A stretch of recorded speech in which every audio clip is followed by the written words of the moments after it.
주기도를 살펴보고 있습니다. 지난주에는 우리가 나라가 임하시오며를 살펴보았죠.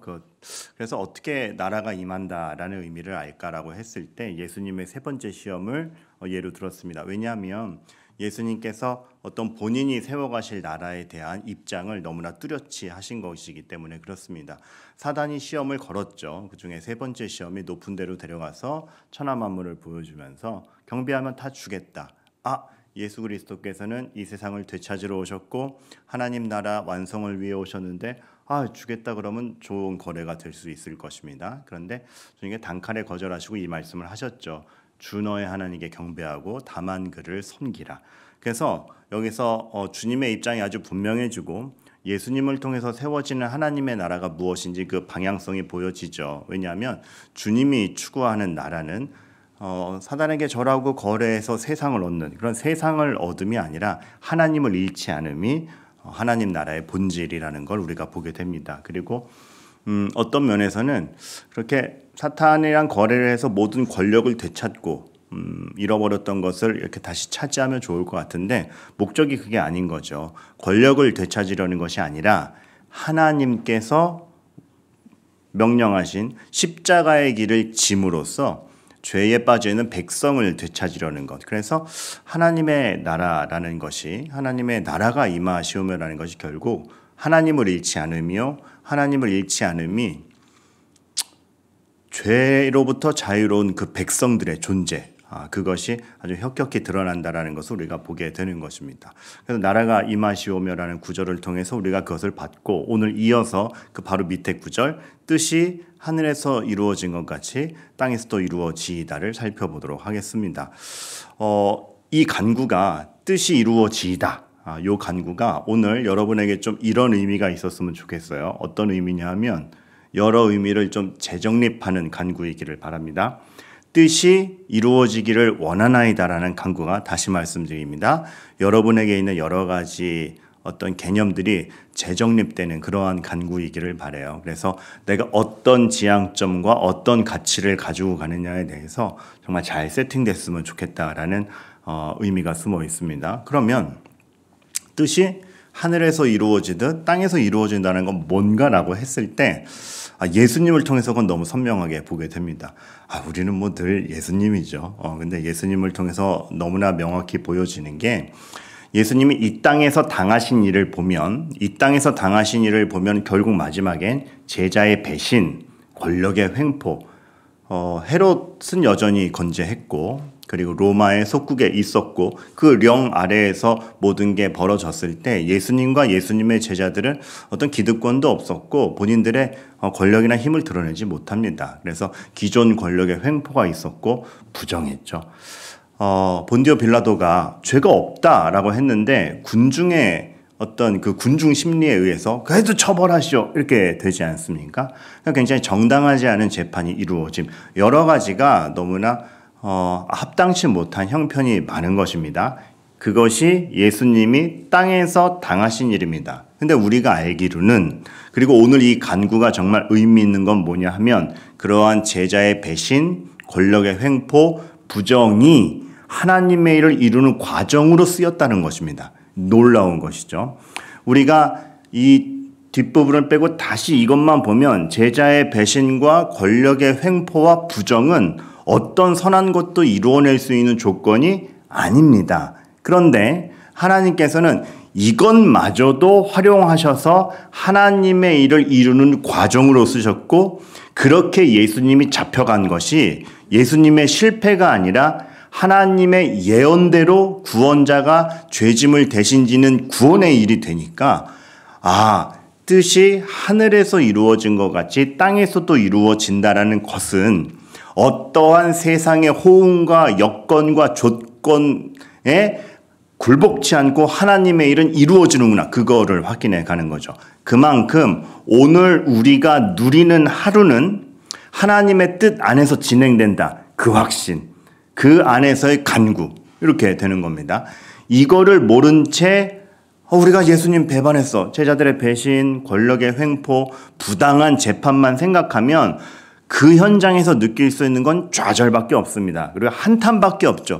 뭐야 3년이나 쫓아다녔는데 끝이 이거야? 원망이 있을 수도 있겠고. 하지만 그것도 하나님의 일을 이루는 과정으로 쓰였다는 걸 뒤돌아 알 때에 그 한탄이 부끄러워지죠. 그 좌절이 부끄러워지죠. 사실 성경은 우리에게 결론을 가르쳐 줬습니다. 주님 다시 오실 것이며 주님의 뜻대로 모든 것이 이루어질 것임을 안다면 적어도 우리는 이걸 줄여가야 됩니다. 우리들도 어떤 우리에게 불리한 배신, 횡포, 부정을 맞닥뜨릴 겁니다. 그런데 좌절을 줄여가는 것이며 한탄을 줄여가는 것이며 뜻이 하늘에서 이루어진 것 같이 땅에서 이루어지는 걸 믿기에 우리의 오늘 하루의 어떤 행동과 결론은 달라지는 거죠. 그래서 제가 작년에 드림센터에서 그 영화 장면 하나 보여드린 적이 있습니다. 그 제목이 밀정이었나요? 왜 모르시겠죠? 뭔 얘기하는지 알려놔줘. 그 왜 이정재가 독립군에 있다가 배반을 하지 않습니까? 나중에 그 살아남은 독립투사들 다시 만날 때 묻죠. 전지현이 묻습니다. 왜 배반했는가? 이정재 대답은 이거였죠. 해방될 줄 몰랐으니까. 결론을 모르는 와중에 그 입장에선 좌절, 한탄, 원망, 배신이 있을 수 있습니다. 그런데 해방될 거라는 확신을 가진 자들은 배반하지 않죠. 그리고 적어도 역사의 맥락을 결론을 아는 우리는 계속 이정재 나쁜 놈 이게 되는 거지 않습니까? 근데 하나님께서는 너무 감사하게 다시 오신다라는 결론 주셨습니다. 오실지 안 오실지 몰라. 해방될지 안 될지가 몰라가 아니라 주님 이 모습 그대로 다시 오시리라를 명약 관하하게 딱 세팅해 주셨는데 우리에게 여전히 배신 한탄이 있다? 아닌 것이죠. 물론 우리가 유약한 인간이기 때문에 우리에게 늘 그 죄의 선택이 있을 수 있습니다. 실수와 실패 있을 수 있습니다. 하지만 그걸 줄여가고 다른 태도를 취해야 되는 게 이 간구를 하는 사람으로서의 삶의 책임인 거죠. 근데 목사님 너무 예시가 예수님이잖아요. 하나님이신 예수님이 아니라 요셉을 예로 들어봅시다. 요셉도 마찬가지였습니다. 그 인생을 보면 형제의 미움, 권력자의 거짓말, 그렇죠? 보디발의 아내의 누명씌움, 그리고 감옥. 이것이 요셉의 어떤 젊은 시절의 큰 줄기입니다. 그런데 우리가 알기로는 형제의 미움과 권력자의 거짓말과 감옥이 하나님의 뜻을 방해하지 않았습니다. 그거를 믿습니까라고 여러분에게 묻고 싶은 겁니다. 그렇지 않았습니까? 뜻이 하늘에서 이루어진 것 같이 땅에서도 이루어지이다라는 간구로 우리가 붙들고 가는 건 오늘 하루 형편이 도저히 나한테 어떠한 소망도 유리함도 도대체 뭔가 통쾌함을 주지 않는데 거기서 하나님의 뜻이 방해받지 않는다라는 그 확신을 어떻게든 들고 가는 것. 이 기도에 대한 책임과 이 기도에 대해서 우리가 나타내야 될 태도가 그건 거죠. 그래서 요셉은 믿는가? 라고 했을 때 믿었습니다. 그렇기 때문에 요셉의 태도가 다르죠. 감옥에서 난 끝장났어. 될 대로 돼봐. 막 나가지 않았고 권력자의 유혹 앞에 넘어가지 않았고 누가 알아주는 것 아닌데 끝까지 정직했습니다. 아니 여러분 생각해 보세요. 감옥에서 정직해 봤자 간수한테 간식 하나 더 얻어먹을까 말까 그 정도 차원 아니겠습니까? 그런데 끝까지 성실하고 정직했습니다. 왜냐하면 요셉에게 있어서는 오늘 준 하루가 내 눈앞에서 이게 전부가 아니라 하나님이 이끌어 가심, 선으로 이끌어 가심이 있다라는 걸 분명히 알기 때문에 그것에서 오늘의 태도를 결정한 것이지 오늘의 조건에서 오늘의 태도를 결정하지 않았습니다.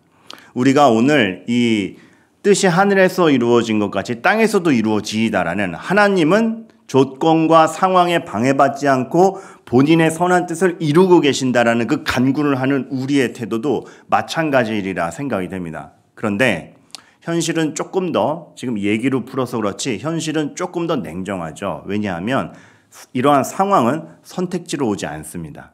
그러니까 우리에게 딱 선택지로 와서 A 할래 B 할래 그래도 내가 하나님의 사람인데 B 해야지 이렇게 선택지로 오지 않습니다. 무슨 말씀이냐면 요셉이 구덩이로 빠질 때 선택지가 주어졌습니까? A 빠진다, B 안 빠진다. 그냥 내던짐 당했습니다. 그냥 내던짐 당한 상황 가운데 팔려가고 누명 쓰는 가운데 맞닥뜨린 겁니다. 근데 거기서의 정직이었던 것이죠. 여러분, 우리 삶도 그런 것 같아요. 상황은 선택지로 오지 않습니다. 오히려 그냥 당합니다. 눈 뜨면 맞닥뜨려야 되는 게 현실입니다. 눈을 뜨고 하루를 맞이하는 건 여러분의 의지, 여러분의 의도와 상관없이 그날의 조건과 상황이 와 밀려옵니다. 우리가 하나 조절할 수 있는 게 없습니다. 그저 막막한 기대 가운데 오늘은 좀 났으면 좋겠다라는 소망을 품고 눈을 뜰 뿐 날씨를 조정할 수도 무엇을 조정할 수도 하다못해 제 머릿결 하나 조정할 수 없잖아요. 오늘 제 머리 마음에 안 들어요. 그렇게 했었는데 이거 하나도 제 의도대로 되지 않았어요. 오늘 제가 상상한 건 훨씬 멋있었습니다. 이렇게 너무 이렇게 줄 가게 가름만 아니었어요. 가만 보면 우리가 우리 삶을 컨트롤할 수 있는 능력이 굉장히 없습니다. 눈 뜨고 맞닥뜨리는 상황을 당합니다. 그런데 하늘에서 이루어진 것 같이 땅에서 이루어진다라는 그 고백과 간구와 하나님의 손길이 있는 사람은 그 당면한 현실을 어떻게? 오늘 당면한 현실을 자기 연민 안 돼 이런 것이 아니라 불평으로 가지 않고 어떻게든 확신으로 이끌고 가느냐 이 태도가 나오는 것이죠. 이따가도 얘기를 하겠지만 너무 이해는 돼요. 우리는 정말 자기 연민, 불평이 있을 수밖에 없을 정도로 힘겨운 하루하루 만납니다. 저는 그래서 목사님, 요즘엔 정말 안 될 것 같아요 라고 훅 뱉으시는 분들을 격려하고 싶지 왜 그래요 할 수 없습니다. 하지만 그러한 격려와 동시에 우리가 생각해야 되는 것은 하나님께서 이끌고 가시니 어떻게든 우리 조건이 아니라 하나님이 끌고 가는 그 하나님의 손길 안에서의 확신으로 우리의 힘을 만들어내야 되는 겁니다. 그래서 바울 사도는 그렇게도 인내를 얘기했죠. 그러니까 주님을 믿으면 이렇게 돼. 이런 게 있다라기보단 인내해라. 근데 이것이 그냥 버텨라가 아니라 하나님이 주시는 소망과 합력하여 선을 이루심이 있으니 오늘은 인내해라죠. 막막히 버티라가 아니라 분명한 하나님이 이루시는 길이 있으니 의미 있게 버텨내라.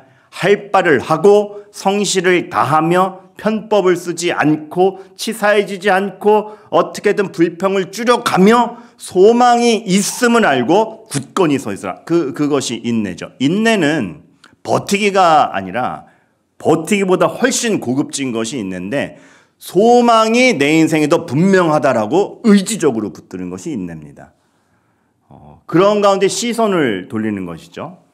하나님은 많은 어려운 환경에서 격려하는 걸로 그치지 않고 시선을 하나님께로 돌려서 우리의 시선이 땅에 꽂혀 있는 걸 하늘로 당기십니다. 그래서 하나님이 뭘 해가시는지를 보죠. 제가 자기 연민 불평이라는 말을 썼지만 여러분 성경을 읽으시면 성경의 역사 속에서 자기 연민 불평에 있어서 제일 두드러진 인물 누구 생각나세요? 여러분에게 그런 사람들이 누구 있습니까?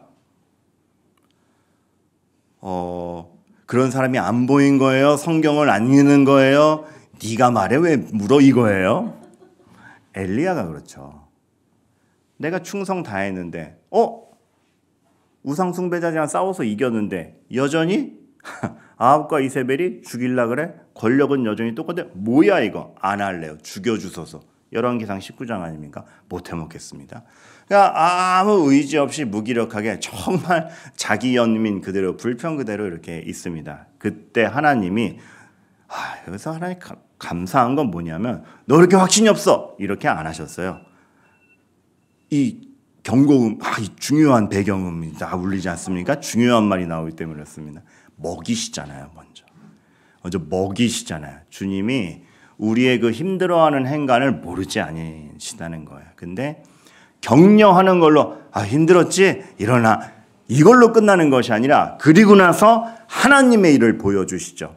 지금 역사가 어떻게 쭉쭉쭉 이어질 건지 북이스라엘이 이방이 다른 왕들이 일어나고 새로운 선지자가 세워지고 네 눈으로 다시 못 보는 이어지는 역사에서 어떻게 하나님의 공의가 드러날 것인지 엘리야를 격려하는 걸로 그치지 않고 그리고 잘 될 거야 이렇게 권고하신 게 아니라 하나님이 얼마나 큰 틀에서 역사를 이어가시는지를 딱 시선을 하나님께로 돌리고 가시죠.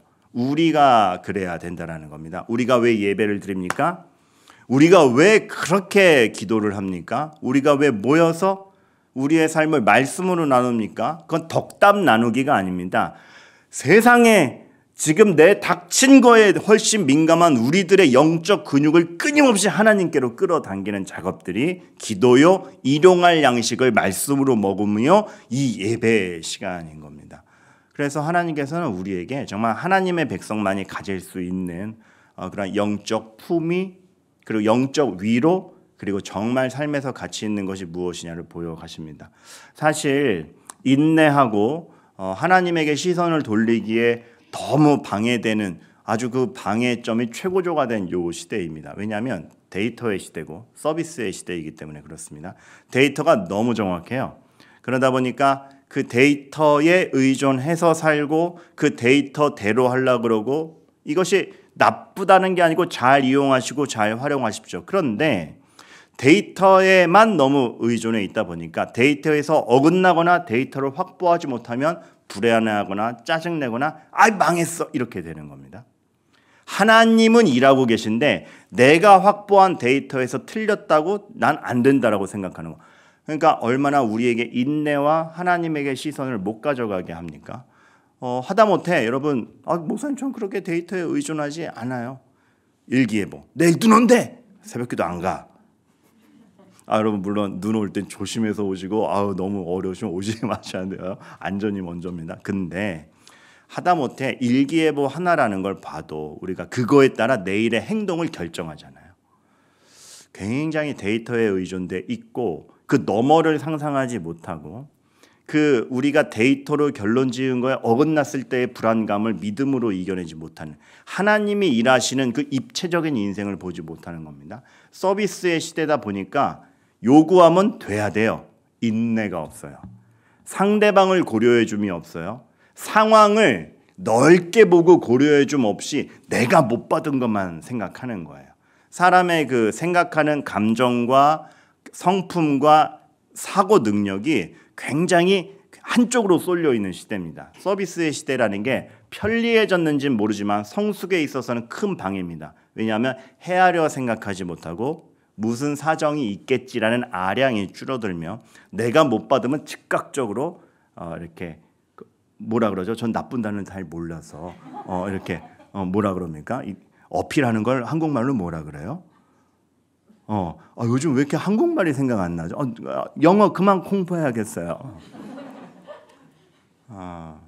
그런 시대가 됐어요. 그러니까 우리도 모르게 하나님 앞에서 인내, 하나님에게 시선을 돌림이 너무 없는 겁니다. 근데 그러한 가운데 하나님께서는 우리가 인내할 수 있고 하나님께 시선을 돌리도록 해주는데, 아까 얘기했듯이 너무 감사한 건 하나님이 우리에게 인내 못한다고 다그치시는 분이 아니라는 게 먼저 너무 감사합니다. 눈물을 흘리시더라. 나사로의 무덤 앞에서 말씀드린 적이 있죠. 같이 우십니다. 왜 우는지, 그 슬픔이 얼마나 큰지 아시죠? 그런데 같이 울어주시는 예수님임에도 불구하고 결정적인 순간엔 그 시선을 하늘로 확 옮기셔서 이것이 끝이 아님을 알리십니다. 그 주변의 친구들과 가족들이 일찍 오지 왜 지금 와가지고 죽은 다음에 오면 무슨 소용입니까? 그런 불평과 원망과 어떤 이것이 전부다라는 그들의 생각 안에서 함몰되어 있을 때 예수님은 눈물을 딱 멈추시고 선언하시죠. 내 말이 내가 믿으면 하나님의 영광을 보리라 하지 아니하였느냐? 나사로의 무덤으로 안내하라. 나오라. 그래서 우리 통계와 데이터 이상의 것을 보여주시는 것이 또한 하나님이죠. 그것이 바로 하늘에서 이루어진 것 같이 땅에서도 이루어지다입니다. 그를 간구하는 사람들의 어떠한 넓은 시야, 하나님을 확신하는 것, 그러니까 다 잘 될 거야 그런 얄팍한 것이 아니라 하나님이 오늘도 일하고 계시니 나에게 만족스럽지 않고 납득이 안 되는 하루에서도 나는 어떠한 성실과 어떠한 정직과 어떠한 인내, 그리고 여기에 시선이 꽂혀 있지 않고 하나님을 어떻게든 보라고 노력하느냐, 그 삶의 자세를 오늘의 간구가 보여준다라는 거죠. 오늘의 간구는 굉장히 하나님 앞에 끈끈한 간구요. 우리의 어떤 땅에 발을 디디고 있지만 하늘로 솟아가고자 하는 하나님의 백성으로서 아주 용맹한 건지 모릅니다. 그러할 때에 이 개념 자체가 바뀌죠. 우리는 성공하고 싶고 탁월하고 싶습니다. 그런데 성공과 실패, 탁월과 무능의 개념이 바뀝니다. 뭘 하느냐, 지향점이 무엇인가에 따라서 달라지죠. 여러분, 그 쾰른 성당이 짓는데 몇 년 걸렸죠? 600년 걸렸습니다. 참 신기한 게 그거를 착공한 왕과 그 건축 기사들은 본인들이 알았어요. 내 생전에 완성 못 본다. 긴 조망을 갖고 설계했고 그 다음 사람에게 인계를 했고 그들의 기대점은 빨리 완성해서 이용해 먹어야지, 이게 아니라 이 땅, 이 나라의 유구의 기념이 되고 좋은 예배당으로 쓰일 것, 이 왕권을 기념할 것을 세우다, 그런 조망이 있었어요. 그러하기에 그런 조망으로 세우다 보니까 태도가 다르고 참 어떤 벽돌을 갖다 놓느냐 그게 다르죠. 그런데 당장 이제 책에서 읽은 내용 그대로 인용해 드릴게요. 당장 패스트푸드점 맥도날드를 지으려고 그래요. 그럼 긴 조망으로 해야 돼요. 맥도날드 딱 매장을 만들려는 사람이 600년 뒤에 여기서 놀라운 햄버거가 만들기 위하여 벽돌 하나를 1년이 건너든다. 아니죠. 일주일 내에 완성해야 돼요. 그러니까 갖다 놓는 벽돌이 다르고 처신이 다르고 태도가 다르고, 같은 건축 기사라도 쾰른 성당을 천천히 정말 한 땀 한 땀 짓는 기술이 맥도날드를 짓는 데는 너무 무능해 보이는 거죠. 하지만 또 반대로 빨리빨리 짓는 것이 쾰른 성당을 짓는 사람에게는 무능해 보이겠죠. 무슨 말씀을 드리고 싶냐 하면 지향점과 목적이 무엇냐에 따라서 탁월함과 무능과 성공과 실패의 해석은 달라집니다. 근데 우리가 우리의 성공과 우리의 탁월함의 의미를 그냥 이 땅에서 갖는 의미랑 계속 똑같이 가져갈 겁니까? 그러지 말자는 것이죠. 그거는 이 땅의 삶을 무시하자는 차원 아닙니다.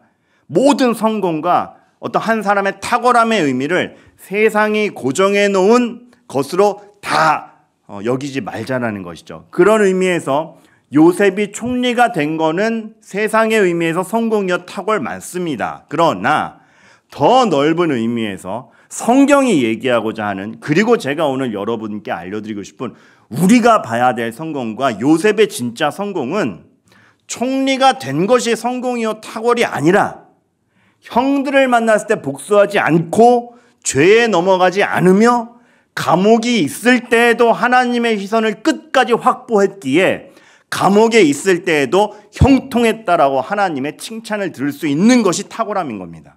우리는 박민근이 탁월해? 전 이런 의미에서의 탁월함이었으면 좋겠습니다. 다른 것에서의 성공, 탁월. 이음교회가 성공했다? 무슨 의미로요? 전 이런 의미로의 성공이었으면 좋겠습니다.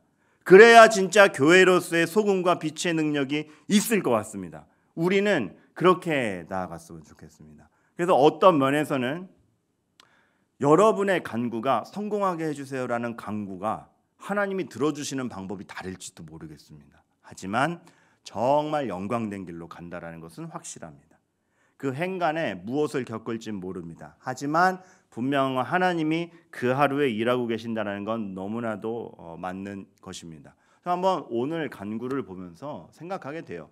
우리가 그렇게 상투적으로 외치는 말, 하나님께 맡긴다는 의미가 도대체 뭘까요? 우리는 정말 하나님께 맡기고 있을까요? 간구하면서 정말 하나님께 맡기고 있을까요? 그래서 성공의 의미도, 오늘 하루의 편안함의 의미도 하나님의 뜻대로입니다. 하나님께 맡깁니다. 하나님이 주시는 것 안에서 최선을 다하겠습니다. 입니까? 아니면 요거 주세요. 요거 줄 알아요. 네, 맡기고 갑니다. 이겁니까?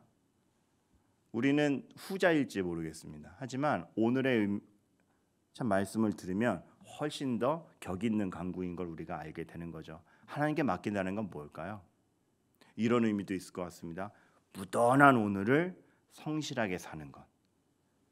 무던한, 뭔가 특별하지도 않고 뭔가 다른 사람들이 보기에 와, 너 성공했다, 뭐 이런 칭찬과 호응이 들리지도 않을 때 하나님의 영광과 하나님의 일하심이 오늘도 흐르는 줄 알아 여전히 성실하게 살아서 그 성실 안에서 하나님의 영광을 맛보는 것, 그것이죠. 전 요즘 이 단어가 너무 이렇게 평가절하된 것 같아서 안타까운 단어가 이겁니다. 평범. 여러분, 누구든 평범해지기 싫죠. 도드라지고 싶죠. 인정받고 싶죠. 그러나 여러분, 평범은 되게 위대한 겁니다. 우리가 오늘 말씀을 들었을 때 여러분의 그냥 평범하게 지나간 하루를 같이 낮게 여기지 마십시오. 평범이라는 건 뭐냐면 화려함에 이끌리지 않고 뭔가 이게 성공이지 뭐 그런 것이 아니라 어떤 상황에서건 화려함이 주어져서가 아니라 어떤 상황에서건 하나님의 역사가 오늘도 흐르고 있음을 확신하는 견고함. 그래서 여상하게 있을 수 있음이 평범입니다. 놀라운 거죠. 하나님이 그렇게 우리들에게 특별한 기적보다 일상을 많이 주시는 이유 중에 하나일 겁니다. 오해하지 말아야 될 건 그렇다고 여러분들이 아무것도 뭐 발전적인 생각을 하지 않고 창의력을 발휘하지 마라 이런 거 절대 아닙니다. 그러나 우리에게 여상하게 주어지는 그 평범을 우리가 어떻게 받아들여야 되는지에 대한 태도를 말씀드리는 겁니다. 그러하기에 우리에겐 만족이라는 개념도 다르죠. 이 정도면 됐다. 그게 만족일까요? 이 정도면 됐어. 아니 안락함이 다 확보되면 거기서 만족이 있나요? 여러분, 진짜 만족은 하나님이 이끌고 가신다라는 확신이 있을 때 만족입니다. 만족이라는 거는 오늘 하나님이 이끌고 가시는 거 맞지? 라는 상황에서 진흙탕 속에서도 그 확신이 있을 때 만족이라는 걸 가져가게 되는 것이죠. 그래서 구약 성경에서 지게석을 움직이지 말라 한 것입니다. 하나님이 주신 땅 안에서 너에게 충분한 역사를 하나님이 하실 수 있다 이거죠. 네 은혜가 내게 족하다. 아니 병 고쳐달라 그랬는데 네 은혜가 내게 족하다. 그래, 하나님이 이렇게까지 선언하신다면 이 병을 들고서도 하나님이 하실 수 있으며 하나님이 내 인생 비굴하지 않게 이끌고 가실 거 맞아. 그 만족인 거죠. 어떤 상황이 확 돌변해서가 아니라 늘 양면적인 게 있습니다. 이것이 여러분의 삶에 대해서 어떠한 개선도 요구하지 말라는 거 절대 아닌 거 아시죠? 이거는 하나님의 응답과 당면하는 현실에 대해서 우리가 기본적으로 어떻게 넓게 반응해야 되는가 뿌리를 설명드리는 겁니다. 이러한 마음 안에서 요구해야 진짜 요구죠. 이러한 마음과 이러한 기도응답을 받아들일 수 있는 마음으로 무언가 간구를 해도 진정한 간구가 되는 겁니다. 그게 아니면 단편적 욕심이 되겠죠. 이러한 취지였기 때문에 이러한 다른 시각, 이러한 다른 가치와 태도를 지니고 있는 죄로부터 자유롭고 하나님께 붙어있는 게 우리 성도의 인생이기 때문에 지난 주일에 어린아이들에게 이 그림 보여준 것입니다. 앞에 있느냐 뒤에 있느냐 위에 있느냐 아래에 있느냐 작냐 크냐가 문제가 아니라 네가 검정색이랑 다르냐 죄에 오염되지 않았느냐 이게 중요하다. 그래서 하나님을 아버지라 부를 수 있으며 죄로부터 자유로운 가운데 하나님의 시선을 확보할 수 있는 사람이 있느냐 그것을 간구하는 것이 하늘에서 이루어진 것 같이 땅에서도 이루어지다를 확신하는 사람의 모습이라는 거죠. 참 초등학교 아이들에게 그것들이 전해지기를 바라요. 초등학교 그 부모님 분들 그 지난주에 아이들이 연합예배 다녀가서 어땠는지 모르겠어요. 저에게는 두 가지 피드백이 들어와요. 어른들에게 목사님 매주 설교를 이 수준으로 해주세요 라는 어른들의 피드백과 우리를 너무 어린애 취급했다라는 초등학생들의 항변과 결국 누구도 만족하지 못한 설교가 지난주 설교였다는 걸 깨닫고 크게 좌절했으나 하나님이 역사하실 줄 알며 이런 관점에서 우리가 나아간다는 건 다시 한번 굳건히 하는 거죠. 그래서 뜻이 하늘에서 이루어진 것 같이 땅에서도 이루어지이다. 제가 아까 말씀드렸죠. 여러분의 삶의 개념들을 다르게 보게 되는 간구일 거라고. 우리가 정말 그렇게 되기를 바랍니다. 오늘도 여러분이 오늘 하루 어떻게 버텨오셨는지 모르겠습니다. 그런데 오늘 하루가 하나님이 역사하신 하루요. 배반, 욕보임, 비굴, 망신 모르겠습니다. 제자들이 겪었을 예수님이 겪었을 요셉이 겪었을 것 중에 하나를 여러분들도 겪고 오셨을지 모르겠습니다. 그러나 하나님의 역사는 진행되고 있다. 거기서 보여지는 소망과 희망을 보시기를 바랍니다.